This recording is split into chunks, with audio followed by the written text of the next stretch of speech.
오늘 15장 말씀은 여러분들이 잘 알고 있는 돌아온 탕자 이야기입니다. 이 둘째 아들이 그 재산을 가지고 먼 나라로 가서 허랑방탕하면서 낭비하고 탕진하게 됩니다.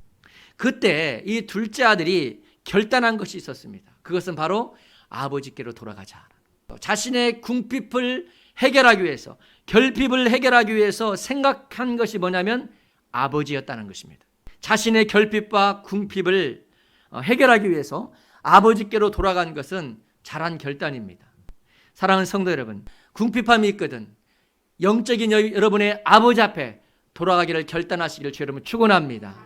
둘째 아들로 인해서 잔치가 한창 벌어집니다. 그런데 어찌 된 일인지 이 큰아들은 발길을 멈춥니다. 그리고 들어가려고 하지 않습니다. 오늘 이 큰아들은 어떤 사람입니까? 밭에서 일했다라고 말하는 것은 뭐냐면 이 큰아들은 성실한 사람이었다.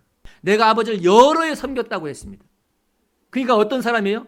효자였다는 거예요. 내가 아버지의 명을 어긴 일이 없거늘 그렇게 얘기했습니다. 그러니까 순종하는 사람이었어요. 그런데 모범 쪽이 훌륭한 이 착한 큰아들의 발목을 잡은 것이 과연 무엇이냐고 성경은 이야기하고 있는 겁니다. 이 큰아들의 발목을 잡은 것이 뭐냐 하면 바로 살진 송아지였습니다.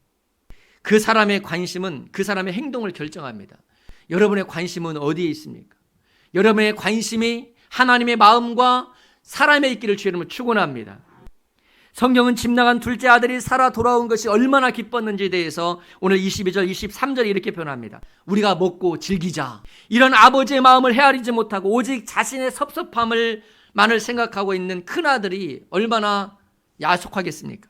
오늘 아버지는 큰아들의 마음도 헤아리고 있습니다. 큰아들이 무엇 때문에 이러는 줄 헤아리고 밖에까지 나와서 이야기합니다. 그러니까 큰아들의 관심이 어디 있었냐면 바로 송아지에 있었다는 것을 아버지가 알았어요. 그리고 그 마음, 네가 정말 내 재산을 많이 관심을 갖고 있으니 내 재산 다 가져라 이거예요. 12절 말씀 보면 둘째 아들이 재산을 달라고 했을 때 이 큰아들에게도 나눠줬습니다. 그러면 지금 가지고 있는 유산은 뭐예요?